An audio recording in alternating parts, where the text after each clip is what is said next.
சரி, இந்த வீடியோ வந்து ரிவிஷன் கொஸ்டின் 5வது 2025 நவம்பர் எக்ஸாமுக்குரிய முன்னோடி கேள்விகள் வந்து எடுத்து செஞ்சு கொண்டு போகிறேன். இது ராஜகீய கல்லூரி கொழும்பு 7ல் உள்ள சிங்கள பேப்பரில் வந்து ஒரு கேள்வி உண்டு. சில கேள்விகள் ஸ்பெசிஃபிக்கான இருக்கிற கேள்விகளை தான் எடுத்து நோட்ஸையும் சின்ன விஷயங்களையும் பார்த்து கொண்டு போகக்கூடிய மாதிரி கேள்விகளை தான் எடுத்து செஞ்சு கொண்டு போகிறேன். ரைட், இதில் பாருங்க, 30 பாகை கிடையாக எறியப்படும் பந்து ஒன்றினுடைய கிடைவீச்சுக்கும் அதிஉயர் புள்ளி உயரத்துக்கும் இடையே உள்ள விகிதம் இடையே உள்ள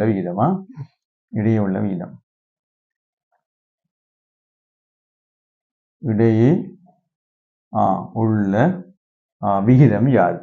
சரி, இப்போ இதில் கேள்வியின் அடிப்படையில் எங்களுக்கு தெரியும், இது ஒரு எரிய பாதையினுடைய செயற்பாட்டுக்குரிய கேள்வியாக இருக்கும். ஆகவே அடிப்படையாக நாங்கள் எரிய பாதை சம்பந்தமான சின்ன விஷயத்தை ஒரு ரிவிஷனாக செஞ்சுட்டு போயிடுவோம். ஒரு எரிய பாதையாக கருதுகின்ற சந்தர்ப்பத்தில் ஒரு எரியம் வந்து ஒரு வி வேகத்தில் எரியிற, ஆகவே இது கிடை, இது நிலைக்குத்தாக போகும். ஆகவே இந்த துணிக்கு இப்படியே போய் திருப்பி இதால் இப்படியே தன்னுடைய பாதையை கொண்டு போவோம். இப்போ நாங்கள் என்ன செய்யறோன்னு சொல்லி சொன்னால், பொதுவாக அந்த எச் இது உயரம், அதாவது அதிஉயர் புள்ளி எச் என்று நாங்கள் எடுத்துக்கொள்ளலாம். கிடைவீச்சு இந்த துண்டை நான் வளமையாக நாங்கள் ஆர் என்று குறித்து கொள்வது. இப்போ இதில் வந்து என்ன செய்வோம், இதில் வந்து டீட்டாவாக இருந்தால் இந்த பக்கத்தால் வர்றது டீட்டா கோஸ் டீட்டா, அதாவது வி கோஸ் டீட்டாவும், இதில் இருந்து வர்றது வந்து வி சைன் டீட்டான்னு சொல்லுவோம். இதில் என்ன செய்யும், இந்த நிலைக்குத்து, அதாவது அதிஉயர் புள்ளியை பொறுத்தவரையில் வி வந்து 0 ஆயிரும். ஆனால் இங்கே வந்து பார்த்தீங்கன்னா வி, அதாவது கிடையோட உள்ளது வி கோஸ் டீட்டா, இது மாறாது. அது வளமையாக தெரிஞ்ச விஷயம். எங்களுக்கு கிடைக்கூறு மாறாது. இந்த கிடைக்கூறுக்கு எங்களுக்கு ஆறுமுடுகள் எதுவும் பாதிக்கப்படாது. இது உயிர்ப்பு ஆறுமுடுகள் கீழ் நோக்கிய திசையில் எங்களுக்கு ஜி இருக்கிறபடியால் எங்களுக்கு என்ன செய்யும், இது மாறிக்கொண்டே இருக்குது. இது மாறிக்கொண்டே இருக்குது மேல் நோக்கிய திசை இயக்கத்துக்குள்ள. சரி, இப்போ கேட்ட கேள்வி எங்களுக்கு என்னன்னு சொன்னால், கிடைவீச்சுக்கும் இதுக்கும் உள்ள விகிதம். அது கேட்ட கேள்வி இதுதான், HOR தான் இப்பத்த கேள்வி. எங்களுக்கு வளமையா 2 விஷயம் தெரிஞ்சுக்கணும். எப்பயும் இந்த எச்சக்காண்டுன்னு சொல்லி சொன்னா, நாங்க பயன்படுத்துற நேர்கோட்டு இயக்க சமன்பாட்டில் வந்து V² U² 2s பாய்ச்சி நாங்க இந்த எச்சுக்குரிய ஒரு கோவையை பெறுவோம். ஆறுக்குரிய கோவை பெறணும் என்று சொல்லி சொன்னா, ஆரை பெறணும்னா ஆர் வந்து என்னவா இருக்கும், ஆர் வந்து ஒரு விஷயத்தை சொல்லுங்க அப்படின்னா, அதாவது V cos theta into T என்று வரணும். வந்தா தான் ஒரு ஆர் சரியாக வருவேன். எச்சை பொறுத்தவரை நாங்கள் கணிக்கிறதுக்கு வந்து எங்களுக்கு ஏற்கனவே தெரியும், V² = U² + 2as என்று சொல்றத மேல் நோக்கிய பாய்ச்சோம்னா எச்சை கணிச்சு கொள்ளலாம். ஆனா இங்க இருக்கிற இதுல டீயை கணிக்கணும். டீயை கணிக்கணும்னா என்ன செய்யணும்னா, நாங்க பயன்படுத்துற டீயை கணிக்கிறது மேல் நோக்கியதுல S = UT + ½ AT² யூஸ் பண்ணுவோம். இப்ப என்ன கணக்கு பேர் கேட்கிறவங்கன்னு சொல்லிச்சுன்னா, இதை நீங்க இப்படியே வரையறுத்து செஞ்சிடலாமாண்ட. பொதுவாக இந்த எரிய கேள்வியை பொறுத்தவரையில அதிஉயர் புள்ளியை துணிகிறதுக்காக நாங்க இந்த சமன்பாடைத்தான் பாவிப்போம். எப்பையும் அல்ல, ஒரு 90% சந்தர்ப்பம் வந்து இதை பாவிச்சு நாங்க எடுத்துக்கொள்ளலாம். அதே மாதிரி இந்த பரப்பு வேகம் பரப்பு நேரம் என்று சொல்லப்படுற டீயை கணிக்கிறதுக்கு S = UT + ½ AT² தான் பொதுவாக நாங்க பாவிக்கிற விஷயம். சரிதானே? அப்ப இது இந்த நோட்ஸுக்கு என்னன்னா, ஒரு அவசரமான சந்தர்ப்பத்துக்குள்ள இதுகளை நாங்க இந்த சமன்பாடுகள் ஞாபகத்துல வச்சுக்கொள்ளணும். இது போடுறதா அது போடுறதான்னு மாறிக்கொண்டிருக்கிற டைம் இல்லாம இதை போட்டாலே பொதுவாக எங்களுக்கு கிடைக்கும் என்றதான் இத கருத்து. சில சந்தர்ப்பங்களில் சில தரவுகள் மாறி தருவாங்கன்னா நாங்க அதை மாற்றி போடலாம். ஆனா இது ஒரு எங்களுக்கு அடிப்படையாக கையில அதாவது எங்களோட ஞாபகத்துல டக்குன்னு வரணும். அதிஉயர் புள்ளியா இருந்தால் இந்த சாம்பாடும், பரப்பு வேகமா இருந்தால் இந்த சாம்பாடும் பாய்க்க தெரியும். சரி, அதை எப்படி பாய்க்கிறன்றது முக்கியம் இங்க. சரியா? அப்ப நான் என்ன செய்ய போறேன், இந்த எச்சுக்கு மாறுக்கும் தொடர்பு எடுக்கணும். முதல்ல நான் என்ன செய்ய போறேன், எச்சை ஒரு வி சார்பாக எடுக்க போறேன். அப்ப இங்க கணக்கின்படி எவ்வளவாம், 30.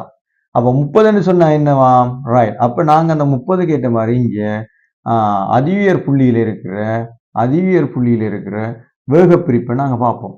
முதலாவது வேகப்பிரிப்பை பார்த்தோம்னு சொல்லிச்சுன்னா, இந்த பக்கம் அதாவது கிடையாக நான் பிரிச்சினா இருந்தால் கிடையில நான் வேகத்தை v என்று போடுறேன், கிடையில அதாவது v வேகத்துல நான் எரியப்படுறேன்னா போட்டுக்கொள்றேன்.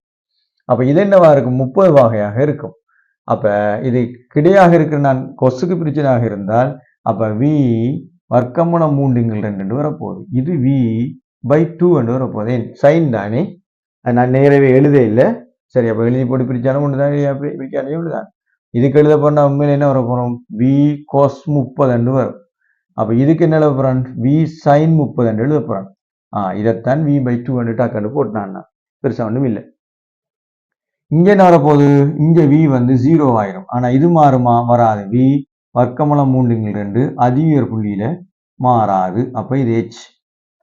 நான் என்ன செய்ய போறேன்? இந்த செயற்பாட்டுக்காக மேல் நோக்கிய திசையில v² சமன் u² பிளஸ் 2as பாய்க்கிறேன்.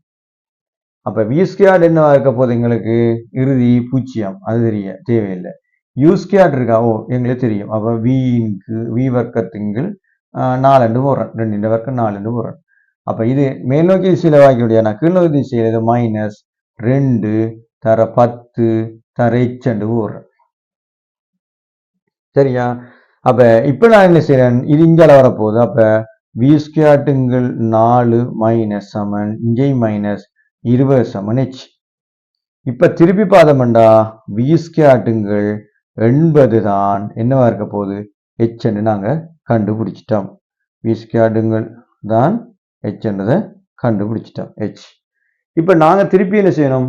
r கண்டுபிடிக்கும். r கண்டுபிடிக்கிறதுக்கு நான் என்ன சொன்னான்? இந்த சமன்பாடை யூஸ் பண்ணுங்கன்ற. அப்ப r-க்காக மேல் நோக்கிய திசையில s சமன் ut பிளஸ் ½ at² நான் பாய்க்கிறேன். அப்ப இது மேல் நோக்கிய திசையில பாய்ச்சா என்ன செய்யும்? இது போய் வந்து முடிகிறது. மொத்த பரப்பு தானே. அப்ப போய் வந்து முடியும் போது இது என்ன இருக்கு? s வந்து 0, இடப்பெயர்ச்சி 0. கிடைவேக கூறு இருக்கா? எஸ், கிடைவேக கூறு இருக்கு எங்கள்கிட்ட. v வர்க்கமூலம் 3/2. ஏன் நாங்க இந்த பக்கத்தானே பாய்க்கிறோம்? ஆரம்ப வேகம். அப்ப ஆரம்ப வேகம் மேல் நோக்கிய திசையில, சாரி நான் மாறி போட்டேன், மேல் நோக்கிய திசையில தான் பாய்க்கிறேன். அப்ப ஆரம்ப வேகம் தான் இருக்கு எங்கள்கிட்ட. அப்ப v/2 t சய போடுறேன். ஏன் மேல் நோக்கிய திசையில பாக்குறேன், கீழ் நோக்கிய திசையில g இருக்கு. ஆகவே தர 10 அது t² தான். அப்ப இங்க இருக்கிற இந்த இங்கெல்லாம் போனா மைனஸ்ல வரும். அப்ப இந்த டீம் வெட்டுப்பட்டுரும். வெட்டுப்பட்டா என்ன எங்களுக்கு என்ன வரப்போகுது? அப்ப இங்க v/2 சமன் இங்கே வந்து வெட்டுப்பட்டு போயிட்டு. அப்ப இது 2 என்ன 5 t என்று வரப்போகுது. இப்ப என்ன நடக்க போகுது? எங்களுக்கு 2 இருந்தா v/10 சமன் t என்று வரும். ஆனா இதான் எங்களுக்கு தேவை. எங்களுக்கு தேவை என்ன? r. இந்த இருக்கிற r. r தான் சொன்னா v cos θ into t ன்னு சொன்னோம். அப்ப r வந்து எப்படி கணிப்போம்னா எங்களுக்கு என்ன போறோம்? t தான் தெரியும். அப்ப v cos θ ன்னு சொல்ல போறோம் என்ன? வர்க்கமூலம் 3/2 தர v into 10. இந்த இருக்கிற t. அப்ப இங்க இருக்கிற r எடுத்த என்ன சொல்லி சொன்னா என்ன வரப்போகுது? அப்ப வர்க்கமூலம் 3v இன் வர்க்கம், இங்க இருக்கு v இருக்கு, கீழே என்ன வரப்போகுது? 20 வரும். இப்ப எங்களுக்கு என்ன தேவை? HOR தான் எங்களுக்கு தேவை. H போட போறேன். அப்ப எங்களுக்கு வீதம் என்ன வரப்போகுது? HOR சமன் H போட போறேன். v² 80 போடுறேன். அரண இவரை தூக்கிட்டு வரேன். இவரை தூக்கிட்டு வந்த என்ன? வர்க்கமூலம் 3 v² 20 போடுறேன். சரியா? அப்ப HOR சமன் என்ன வரப்போகுது? இது மேல வரப்போகுது. அப்ப v² 80 தர 20 கீழ் வர்க்கமூலம் 3 v². அப்ப இந்த v² வெட்டுப்பட்டா இது 2 வெட்டுப்பட்டா 4 வரும். ஆகவே HOR வந்து என்னவா இருக்க போகுது எங்களுக்கு? 4 1 கீழ் 4 வர்க்கமூலம் 3 வரும். இதான விடையா இருக்கும்.